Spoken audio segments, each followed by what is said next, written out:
and 9,000 more were injured from the Halifax explosion. And while our city crumbled before us, our American neighbors rushed to our aid.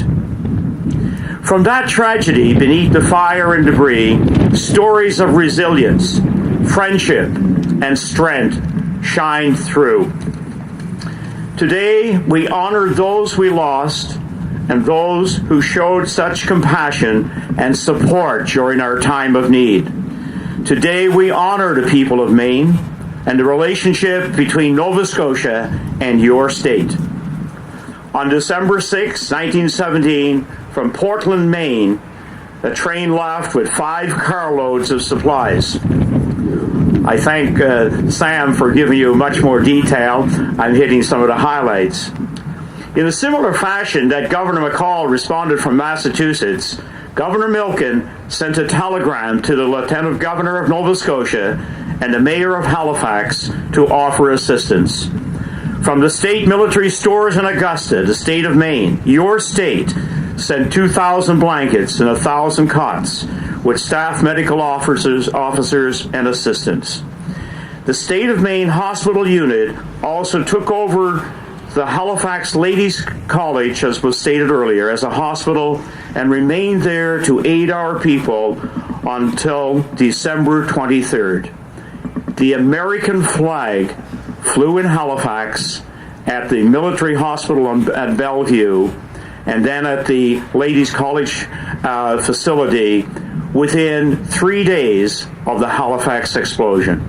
That's what you meant to the people of Nova Scotia and Halifax, of course, in particular, at that moment.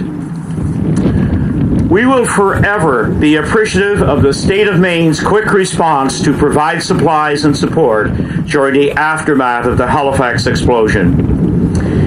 Here with me today is the Nova Scotia Tree for Boston, and I thank driver David McFarland and his co-driver Sheldon for getting it here safely. It was well watered on the way down yesterday, I think, so it's in great shape for arriving in Boston.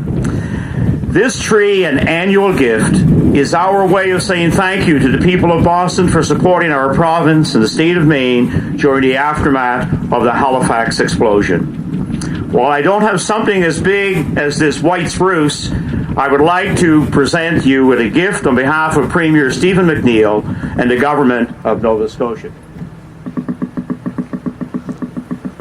Our lead town crier, James Stewart, here is my able assistant. So I think I'll call upon Mr. Dunlap, who was very much responsible for organizing many of the events here this morning. So much.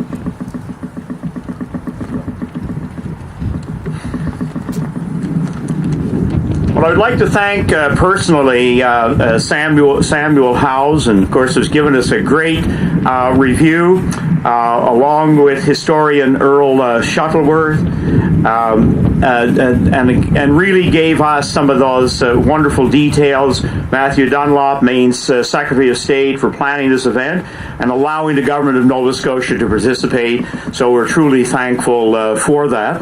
And I do want to wish Mayor Rollins a speedy recovery to full health, and hopefully another year we'll be able to participate in this event. I'd love to see this become part of our tradition as well.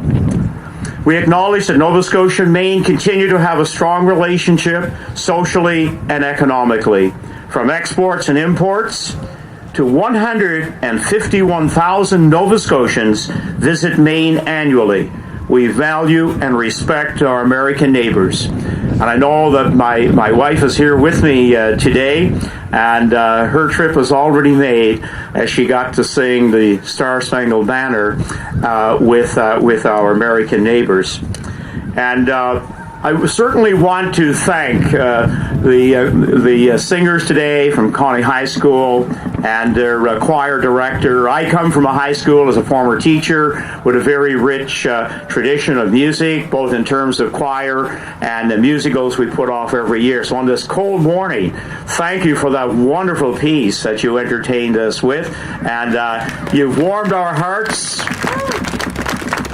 And the people of Maine have certainly rekindled through today's wonderful event a renewed friendship, a renewed sense of gratitude. And as I will leave you with today, the tree stopping in Augusta, Maine, really is here with you and on to Boston with love. Thank you very much.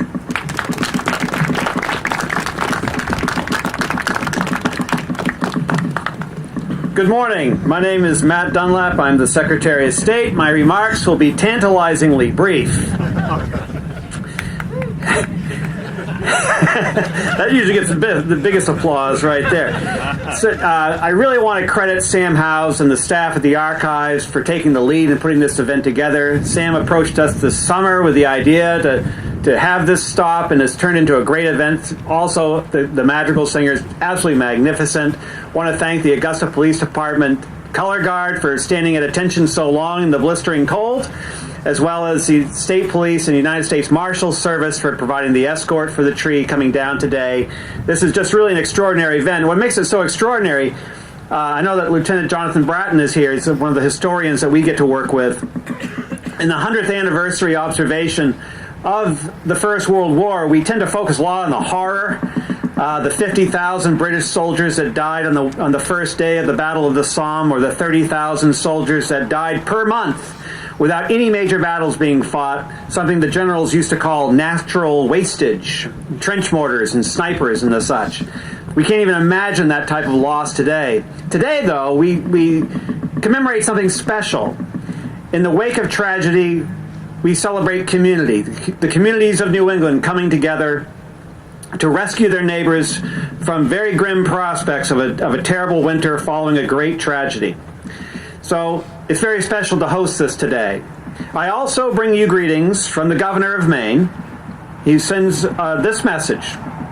Good morning. I am sorry that I am not able to join you here today. 100 years ago, our neighbors in Nova Scotia experienced a tragic explosion in Halifax Harbor, resulting in the deaths of more than 2,000 people and injuring 9,000 more. As is now, and always has been, the Maine way, Mainers rush to provide humanitarian aid. The state of Massachusetts also provided Nova Scotia with $750,000 in funds, as well as goods and volunteer assistance. In return, as an expression of gratitude, Nova Scotia annually provides the city of Boston with a Christmas tree. Your gathering to celebrate the Tree for Boston on its journey from Halifax to Boston Common remembers those lost and recognizes the strong relationship between Massachusetts, Maine, and Nova Scotia. This is a season of giving, and the generous spirit your gathering represents also reminds us to be willing always to help our neighbors. I wish you all a Merry Christmas and best wishes for 2018. Sincerely, Paul R. LePage, Governor of Maine.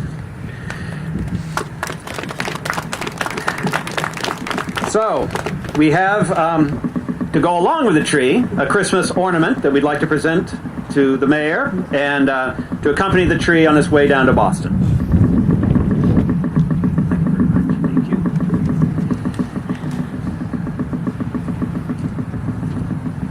But wait, there's more.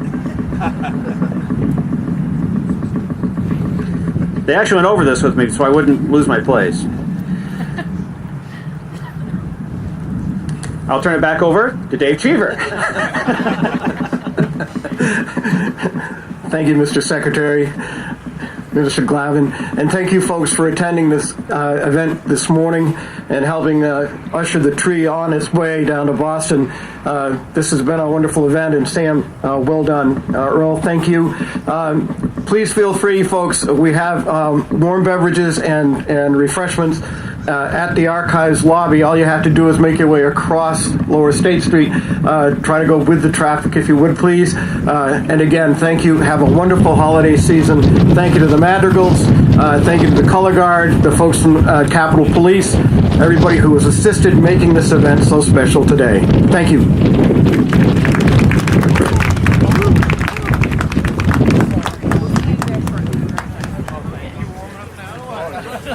Cold enough for you, lady? There is. Good to see you. Those insulated jeans? Oh, yeah.